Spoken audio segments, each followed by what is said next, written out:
Hey everybody, if by the time you're watching this and it's Christmas time, Merry Christmas. If it's New Year, Happy New Year's. If it's your birthday, Happy birthday. Today we're going to talk about anxiety. Do I have an anxiety disorder? What happens is we all kind of know what anxiety is, right? When someone says it, you have an idea, even though you might not be able to give me a bare bones definition. What we want to do today is we want to talk about some of the most common anxiety disorders, primarily seen in children and adolescents.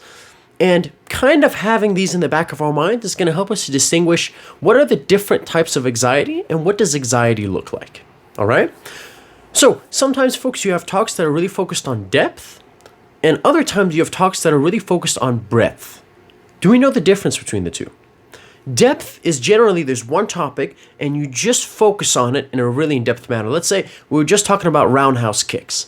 And if you don't know what that means, it's essentially just a certain type of kick in martial arts. And imagine we spend 1 hour just focusing on this kick and all the different dimensions and how your arms look and your body and your posture and your other leg and pivoting.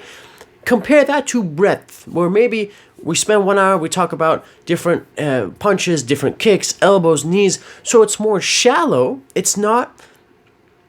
You're not analyzing it as closely, but you get to look at several topics instead of one major one, okay? So the purpose of today's topic is going to be to look at the breadth of different anxiety disorders that's going to stem your curiosity and push you and motivate you to go seek out things, because there's so many blogs out there, so many YouTube videos and podcasts out there about each specific anxiety disorder. So we're going to go through them together and think about your favorite one. So we're going to start by talking about anxiety and what anxiety is. Let's start off with a question, folks. How does anxiety differ from fear and panic? What's the difference between those three? Anxiety, fear, and panic. Is there even a difference? I asked my sister this, and here's what she said.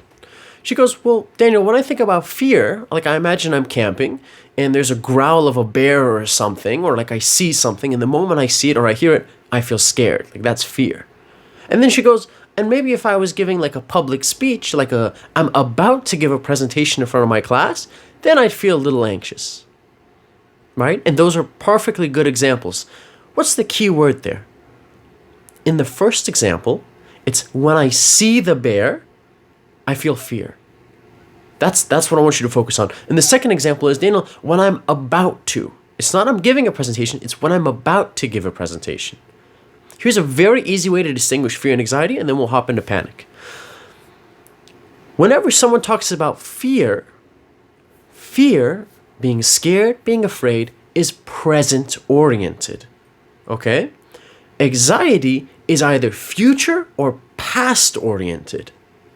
If you're on a diving board and you jump up, and as you're falling down, you start screaming, you're scared. You're like, ah, right? Because it's the falling. It's the falling. It's the way it's making your body feel. You feel scared.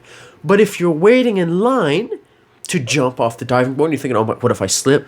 What if I fall down? What if I just splatter on the water? What if I do a backflip and I twist my neck somehow? That's anxiety. Right? So whenever you think about anticipating something in the future, oh, I don't want to see this coworker today.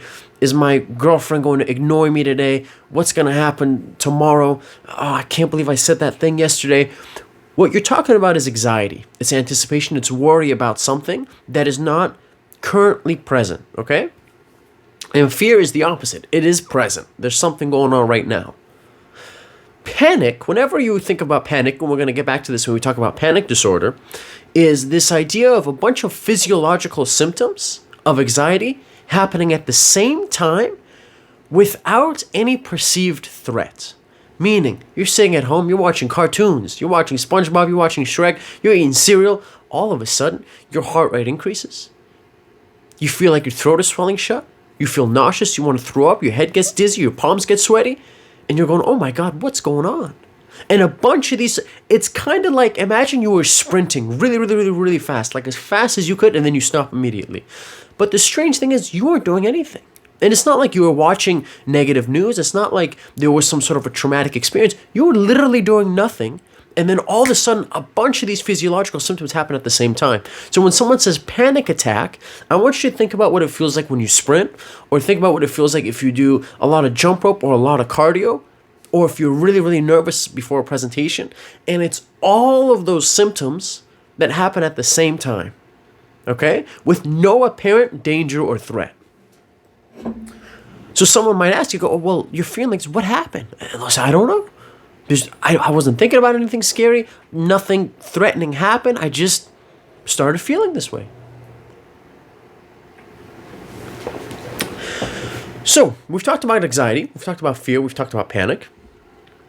Now what we're going to do is, look, when we talk about anxiety, it's important to notice that everybody feels anxiety, right? If you're a normal human being, matter of fact, even if you're an animal, you're going to feel anxiety. And feeling some anxiety is normal. It's normal, and it's actually a good thing. And what we notice in the literature is typically individuals' fears and anxieties will begin to decrease over time. So when you're 10 years old, if you take a normal average person and then compare you when you're 20 years old, your overall anxiety and fear level should decrease. Your fear of the dark should decrease, or the probability of it decreasing is quite high. The probability of your fears of insects decreasing is quite high. Your fear of strangers decreasing is quite high, right? So here are a couple of examples where anxiety turns into anxiety disorders. And a big thing that I want you to think about if you're thinking about yourself, if you're thinking about your friends in relation to anxiety is this. Is it causing you distress to the point where it's impacting your everyday life? Okay, so with all these anxiety disorders that we're going to cover, if it's something like, look, I have to talk to this girl that I'm attracted to and I feel anxious, that's normal. But if it gets to the point where you go, I'm not going to go to school because what if the teacher calls on me to answer a question? Like, I'm going to stop going to school. Or I don't want to go to school because what if people look at me? Or what if I trip? What if I look funny? And that prevents you from going to school. That prevents you from going to work, folks. Now we're getting into a more serious nature. With that aside, the first anxiety disorder we want to cover is the most common anxiety disorder seen in children and in adolescents. It is called separation anxiety disorder. So separation anxiety disorder is the most common anxiety disorder, and we're going to talk about the things that can cause it later on, like in general. But the big thing that is associated with this one, believe it or not, is helicopter parents. It's those parents that are so worried about their children getting hurt that they want to follow them around everywhere. They want to look out for them to extreme extent. For example, a child's running on the sidewalk. They fall, right? 5-year-old kid. And mom freaks out. Oh my God. Oh my son. Oh, son, are you okay? Are you all right? The kid looks at that and the kid's going, oh my, am I okay? And the kid starts panicking. The kid starts freaking out, right? Well, what just happened is the mom is signaling to the child, look at how scared I am. You should be scared. So the child starts crying. Mom comes over, confronts the kid. The extreme sense of this is if we do this too much is what we're telling young people, young children is, I have to be with you. The world is a scary place. As long as I'm with you, everything is going to be okay. And you might think to yourself, well, Daniel, that's great. It should be like that. The problem is, what do you do when you have to send your little guy or little gal to kindergarten? Or when you have to send them to school, right? When they don't want to go. So this kind of onset of this disorder can come on between the ages of 5 years old, and it can even be later on, 6, 7, 8. But really what happens is it's this reluctance to want to leave mom and dad's presence. Now again, you're dropping your little guy off at kindergarten. It's the first day of school. It's normal to have anxiety. It's normal to not want to go. It's normal to want to be with mom and dad.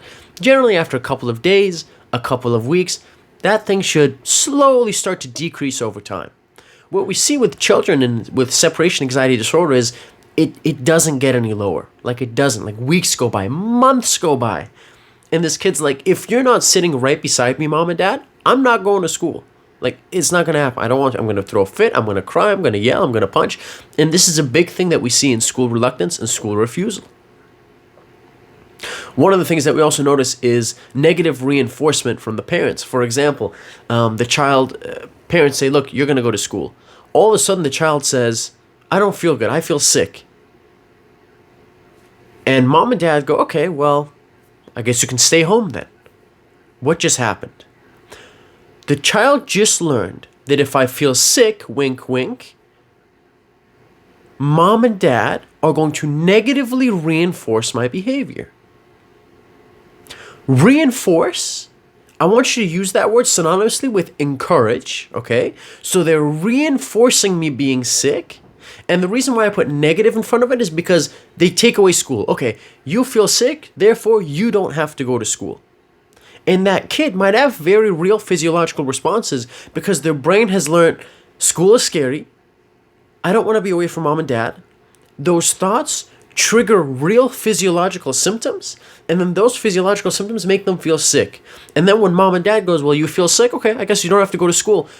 The kid is learning in their brain, oh, okay, this is a way that I can relieve my stress, that I can relieve my anxiety by getting sick. Therefore, I don't have to go to school. Okay? So that's kind of an idea of separation anxiety disorder. As always, we're going to go through all these together. Then we're going to talk about some theories and causes behind them. And finally, at the very end, we're going to talk about treatment and prevention. So stick with me. Disorder number 2 is called specific phobia. Now, this is one that I'm sure is probably one of the most common in terms of being in the mainstream, right? When I say specific phobia, we kind of know what that means. It means you're afraid of a certain thing in particular. For example, people who are specifically afraid of spiders, or afraid of an elevator, or afraid of, what are some other specific phobias? Clowns. Maybe they're afraid of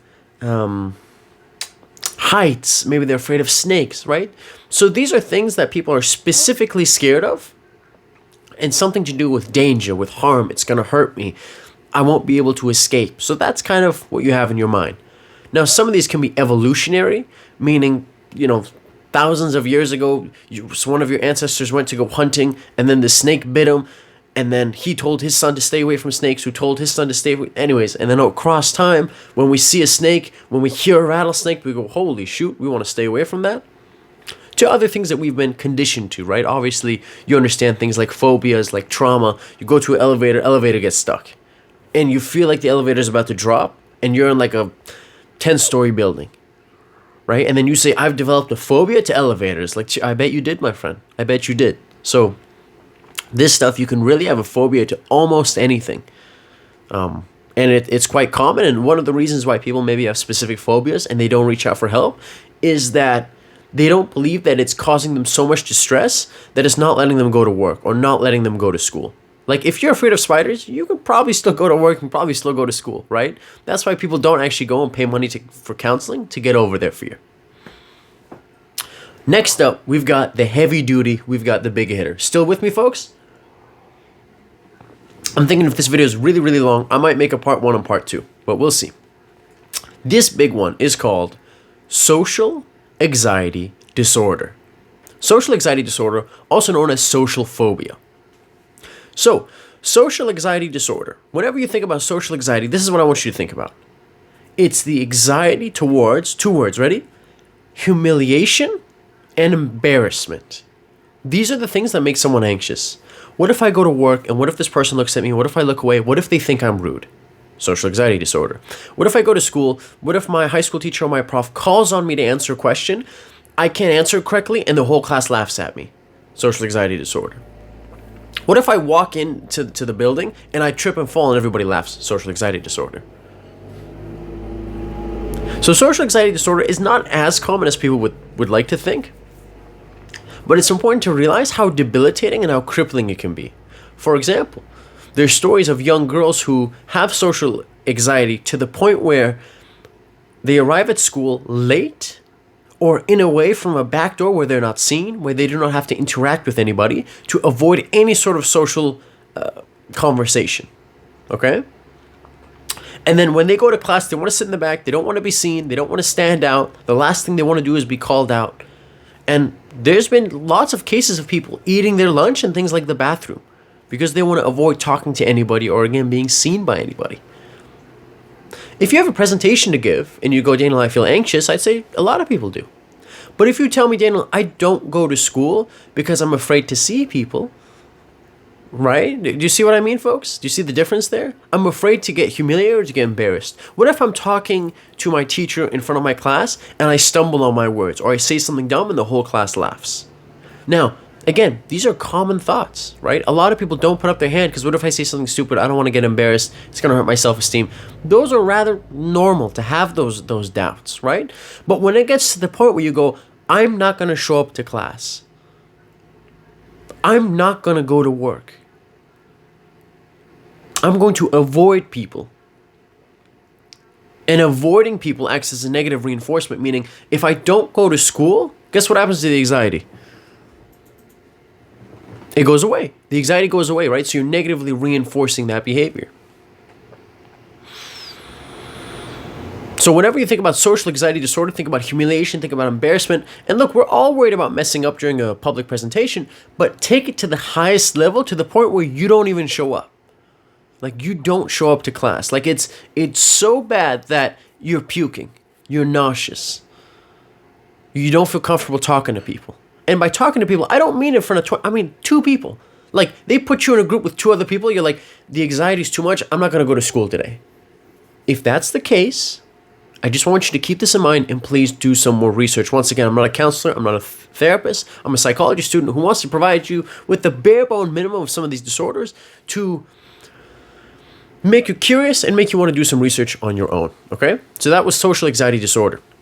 Again, the treatments and the causes behind these things and looking at prevention, we're going to talk about that at the end of this talk. And the next one is called selective mutism. Now, selective mutism, do you folks know what mute is? So mute is like the inability to talk, or exactly having like a mute button on a microphone, right, where you don't hear anything. This is individuals who will be very talkative in one scenario, but completely silent in the other. Maggie's a 12-year-old girl. At home, you have to put duct tape on, right? Let's say that. You send her to school, silent. Doesn't say a word. Like, people are worried for her. Like, the teacher says, hey, like, did you get the assignment done? Nothing. Zip. And the unfortunate thing that it's really tough, folks, if you're really high in introversion or if you're really high in shyness, because we value extroversion a lot in our society. And it's rare that we look at someone who doesn't talk or keep to themselves and that we applaud them for it. I don't say this to shame people who are more on the introversion side, but I do want to recognize that as a society, it's quite tough. Like, if your shyness is high in terms of networking, getting promotions, putting your name out there, leadership. So selective mutism is something where someone talks a lot in one area and is completely silent in another. All right, next up, we've got panic disorder and agoraphobia. So panic disorder, as we talked about earlier, is this idea of a bunch of physiological symptoms happening at the same time. Boom. Now, what's interesting to note with panic disorder is that people who have it say it is so bad and it is so terrifying that they thought they were dying. Like, people will call 911 and say, I'm having a heart attack. My heart is beating out of my chest. I need an ambulance. They show up, they take me to the hospital, and it turns out there's nothing wrong. So the scary thing about panic attacks is that we don't know, there's no perceived danger. It's not like, oh, when you see dogs, you have a panic attack. There's a lot of people who have them randomly, without anything setting them off, which makes them really dangerous. Because a person in that moment is going to feel lightheaded, they're going to feel dizzy. Worst case scenario, they could literally go unconscious. Like, their blood pressure could rise so much and then drop that they could drop. And then we're worried about them hitting their head and turning into a first aid scenario. This leads us to agoraphobia. By the way, folks, if at any point I'm saying these and one of these doesn't make sense, I would totally recommend you do a Google search. What is the definition of selective mutism? What is the definition of specific phobia? Maybe the way that I'm explaining a certain concept doesn't resonate with you, doesn't make much sense. That's all right. Someone out there will say it in a way which will totally make sense to you. And then you'll go, oh, this is what Daniel was saying. This is what he was talking about. So now let's talk about agoraphobia. Agoraphobia is the fear of a certain situation or certain event taking place. And it usually has to do with escaping. Here's the most common concept with agoraphobia. You might have a fear of, you tell me, Daniel, I'm afraid of buses that are really crowded. And then I go, oh, okay, interesting. Now, based on the disorders earlier, what would you think if someone says, I'm afraid of buses that are really crowded? Well, your first thought might be, well, could it be social anxiety because you're worried you're going to get embarrassed? Could it be specific phobia, like you just had a bad experience with a bus? And then they go, well, Daniel, not just buses. I'm also afraid of really crowded rooms in general. You go, oh, okay, interesting. So bus, really crowded room. And they go, and I'm also afraid of elevators when I'm in there by myself. So you're going, okay, well, if you're afraid of elevators by yourself, there's no one in there. So that That's not related to social anxiety. A crowded room. So then you ask, well, what about being in these places makes you anxious? And they go, what if something happens and I have a heart attack and I need help and I can't get out? Like, it's hard for me to find my way out. It's hard for me to find an exit. And that makes me feel terrified. And what oftentimes happens is panic disorder and agoraphobia are so closely tied, because when this individual feels this need to escape, I can't get out. The bus is full. I'm loaded, like everyone's here, like elbow to elbow. I can't leave. This makes me feel anxious. This has me having negative thoughts, which increase the chances of me panicking and having a panic attack. Right? So this would be known as agoraphobia. Agoraphobia is the fear of a certain situation, and it's characterized by at least being two or more places or two or more things. Let me break down what I mean, just so we're all on the same page here. Because the biggest thing to confuse is to go, okay, look, you're feeling anxious for a certain reason, right? The question is why? What about this specifically is making you anxious? If there's a lot of people there, well, then our first thought is, oh, maybe it's the people making you anxious. Maybe you're worried about humiliating yourself or something. In this scenario, and I just want to bring this up on the textbook because I make sure I don't want to misquote this. Panic attack, yep, agoraphobia. Right. So check this out. Is characterized by marked fear or anxiety in certain places or situations, like being in a crowd, being outside the home. There's one sentence I'm specifically looking for. The individual fears or avoids these situations because of thoughts that escape might be difficult or help might not be available if they were to experience panic-like or other incapacitating symptoms. So the worry again is, if I experience a panic attack, I can't escape. I can't get help. So agoraphobia is characterized by this idea of, what if I need help? What if I have panic-like symptoms and there's no way to escape? So what do I do? Where do I go? And this is how it differs from, let's say, a specific phobia. Whereas if the person had said, look, I'm just afraid of an elevator, but that's it, I'm leaning towards specific phobia. But if you say, I'm afraid of elevators, I'm afraid of being in a room by myself, I'm afraid of being in a broom closet, now you're telling me about a situation that you can't escape in. And I go, okay, interesting. I'm leaning towards agoraphobia.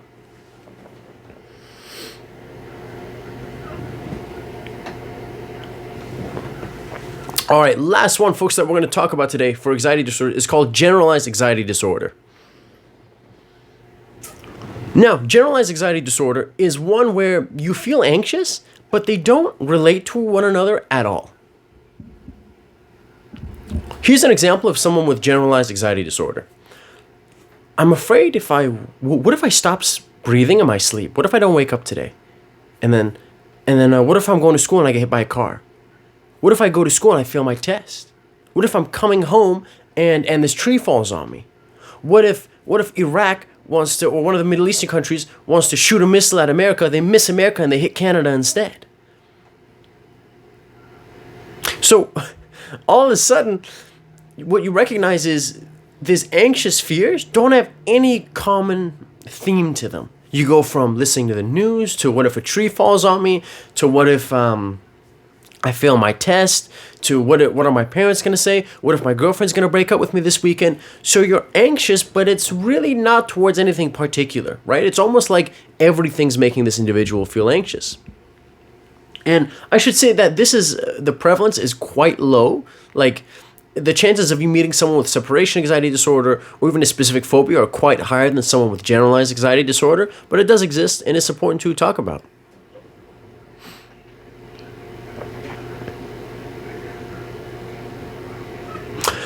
All right, folks, so now we're going to talk about some characteristics of anxiety and what it looks like. So the first one is cognitive disturbances. So out of all these anxieties that we talked about, again, just to review, separation anxiety disorder, specific phobia, social anxiety disorder, selective mutism, panic disorder, agoraphobia, and generalized anxiety disorder. Now we're going to talk about some of the themes.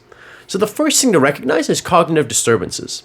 One of the biggest reasons that people go to therapy is because what they recognize is their own thoughts make the anxiety worse, whether you want to call this rumination, whether you want to call this dwelling. So thinking about things increase the chances that you feel anxious. What is she going to say? What if people laugh at me? What if the prof asks me to answer a question and I'm not able to answer the question and I get embarrassed in front of everybody? Right? So these thoughts literally make us feel worse. Why? These thoughts lead to physical symptoms. So if you think about the person who had a panic attack, here's where it gets really, really tough. If you have a panic attack, guess what happens a couple hours later? I hope I don't have a panic attack. Oh my God. I hope I don't have a panic attack. Please don't let me have a panic attack. What do you think thinking like that does? It increases the chances of you having a panic attack because what happens? Our breathing gets shallow. Our heart rate increases. Our blood pressure starts to rise. We don't feel hungry. Our muscles tense up. We get into fight or flight mode. And I talked about this years ago, folks. Fight or flight comes at a cost, right? If I'm always activated and I'm ready to go, the negative side of that is I'm going to drain my energy and I need to recover. That's why you see sleep being a big component of people who experience burnout or frequent anger responses. So if you think about the last time you were anxious, you think about those physical symptoms. You think, well, my heart was racing. I felt nauseous. I wanted to throw up. I was dizzy. Maybe I felt really, really tense. These are some of the most common physical symptoms. Now, guess what happens in terms of social and emotional deficits? You go to a party, and this is going to be big on lots of different anxiety disorders, but especially social anxiety disorder. You go to a party and you think, what is she going to say? Am I going to talk to her? Or what is he going to say? Is he going to talk to me? Oh man, they're going to make fun of me, aren't they? This is bad. No, I don't want it. What's going to happen here? What if I drip? What if I'm going to pour myself a drink from the punch, and then as I drink, I spill it on my dress or I spill it on my shirt. Oh, she's going to laugh. So you're having these thoughts. Guess what they do? They physically make you feel anxious. When you physically feel anxious, guess what you're going to do behaviorally? You're going to withdraw. If I don't put myself in a position to be embarrassed, I'll never get embarrassed. Right? I talked about this, right, folks? Years ago, the real listeners will know, the OG listeners. If I don't try, I'll never fail. They know my girlfriends will never cheat on me. Really? How do you know that? I'll never have a girlfriend. If I'm never in a relationship, I can never get cheated on. Genius, right? If I never apply for a job, I can never be rejected. That's good, right? So what happens is this individual withdraws socially, and guess what everybody's thinking to themselves? They're going, that's a weird person. They haven't talked to anybody all night. They're just sitting by themselves. Yeah, I don't want to talk to that person. They don't look fun. And because the people around you are acting like that now, it reaffirms that mindset of, see, I knew I was a loser. Look, people aren't even interested in talking to me. Nobody wants to start a conversation with me. Not realizing that your thoughts led to your physical symptoms, and those physical symptoms caused you to withdraw. And the people, they don't hear your thoughts, so they just see your behavior. And they see this person who's withdrawn, sitting in a corner by themselves, looking down, not looking approachable, not smiling. They're like, I don't want to talk to this person. And unfortunately, it's this perpetuating cycle. It's important to note that there is a big comorbidity between anxiety and depression. So individuals who do have an anxiety disorder, they can be more prone to have a depressive disorder and vice versa. There's lots of theories and ideas about what could cause these anxiety disorders. Here's one thing to note, folks. Whenever someone has 10 different theories about something, know that none of them are perfect. If there was one perfect theory, you wouldn't need 9 other theories. Think about martial arts. If boxing was the perfect sport, the perfect hand-to-hand combat, there would be no need for wrestling, there would be no need for jiu-jitsu, there would be no need for karate, for kung fu. When you have all these different martial arts, it tells you that all of them have a weakness, that there is no perfect one.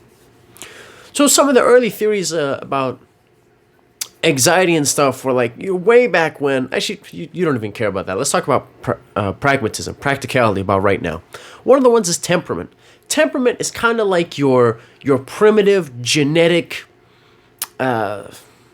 origin. So it's got nothing to do with society and environment. It's just some kids have tougher temperaments. They have temperaments that might be a little bit more sensitive, that are a little bit more anger prone. And then you have other temperaments that are a little bit more easygoing. And obviously these temperaments at a young age, for example, you can have 2 kids, they're both 2 years old. One of them gets upset really easily and cries really easily. The other one doesn't as much. and it's got nothing to do with, as a parent, what have I done wrong? It's not on you. It's just their temperament. If you're interested in this, Google temperaments of children. That'll be really interesting for you. There's always family and genetic risk factors, meaning if your mom or dad had been diagnosed with an anxiety disorder, any one of them, the chances that you as their kid also get diagnosed increases drastically. There's always neurobiological factors, meaning, again, the genetic components that you really have no say in. There's a model known as the diathesis stress model, meaning if I have a cup and I start with my cup, let's say half full, and then the fuller the cup gets, it represents different stressors in my life. And when the cup finally overflows, I develop a disorder. For whatever reason, when I'm born, my cup is already half full, but your cup is like 1/5 full. So if we both go through the same stressors, both of our girlfriends leave us, and we both get fired, the chances that I develop a disorder is much higher than yours. And it's got nothing to do with the environment. And yes, you can talk about protective and risk factors, but if we're just looking at neurobiological factors, look up the diathesis stress model. You'll be interested in that.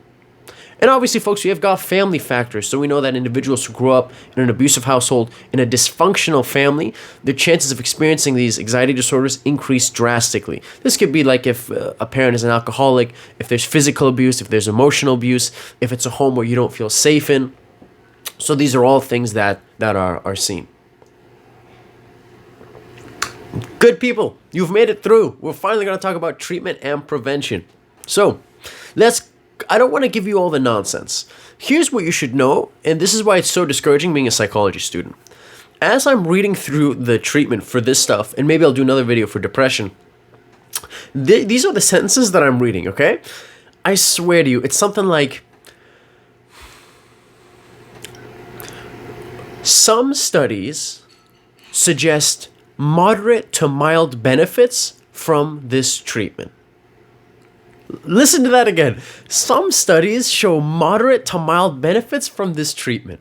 So as I'm reading this textbook, I'm sitting there and I'm thinking, okay, some studies, what does that even mean? Okay, so let's say there's 100 studies, and out of the 100 studies, maybe 50 of them show moderate, suggest, not even prove, suggest, like, so they suggest moderate to mild benefits. You go, okay, well, right, the problem is we don't have much confidence in our treatments at the moment. We're kind of trying different things, and sometimes they work, sometimes they don't work. Unfortunately, we're at that place right now. It's almost like a 50-50% chance.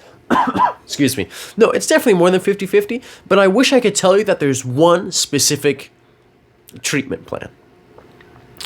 So we're going to talk about worst case scenario treatment, then we're going to talk about prevention. So in terms of treatment, the go-to right now, the most common treatment for anxiety is what you want to look at is called SSRIs. They're actually the same medication used for people who are experiencing depression.